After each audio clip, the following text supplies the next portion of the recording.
Welcome to medical physiology lecture. आज हम अपने पीरियोडिक ब्रीदिंग को कंटिन्यू करते हुए दूसरी टाइप की पीरियोडिक ब्रीदिंग यानी बायोट्स ब्रीदिंग के बारे में पढ़ेंगे। इसको अटैक्सिक ब्रीदिंग भी कहते हैं। एमसीक्यूज़ में क्वेश्चन पूछा जाता है। अटैक्सिक ब्रीदिंग कहते हैं basically it's a type of periodic breathing with alternate periods of respiratory activity and apnoea. लेकिन इसमें कुछ डिफरेंसेस होते हैं फ्रॉम काइन स्ट्रोक ब्रीदिंग से, और ये बहुत important MCQ question fill in the blanks even viva voce में पूछा जाता है कि ऐसे कौन से कारण हैं जिसकी वजह से बायोट्स ब्रीदिंग और काइन स्ट्रोक ब्रीदिंग दोनों ही पीरियोडिक ब्रीदिंग होते हुए भी इनमें क्या डिफरेंसेस हैं। सो बेसिकली जो बायोट्स ब्रीदिंग है that it occurs at irregular intervals, जबकि काइन स्ट्रोक ब्रीदिंग के बारे में हमने पढ़ा था एट रेगुलर इंटरवल्स। ये बहुत इंपॉर्टेंट क्वेश्चन है, ध्यान रखिएगा।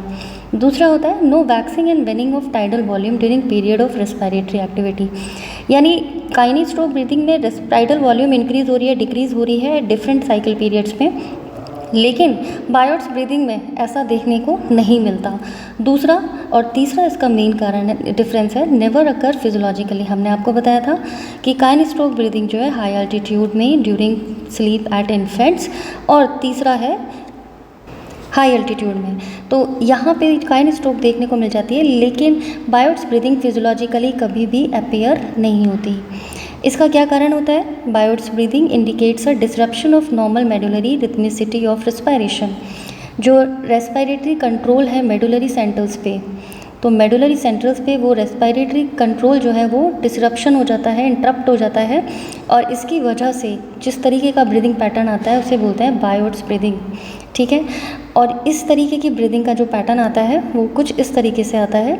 इसमें हम टाइडल वॉल्यूम की वैक्सिंग और वैनिंग नहीं देख पा रहे हैं, और इसमें जो ऑल्टरनेटिव पीरियड्स आ रहे हैं apnoea and then respiratory cycle, apnoea then respiratory cycle.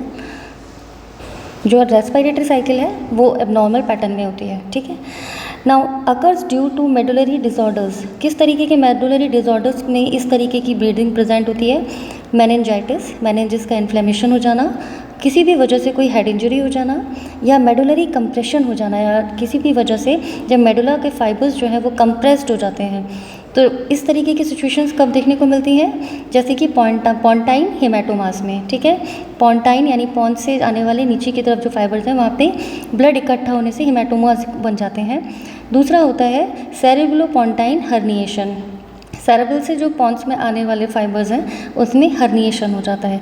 इसके बारे में हम आगे डिटेल में पढ़ेंगे। ठीक है, सो बेसिकली हमें याद रखना है कि occurs due to medullary disorders. पहला मेनिंजाइटिस, दूसरा हेड इंजरी, तीसरा medullary compressions like pontine hematomas and cerebropontine herniation.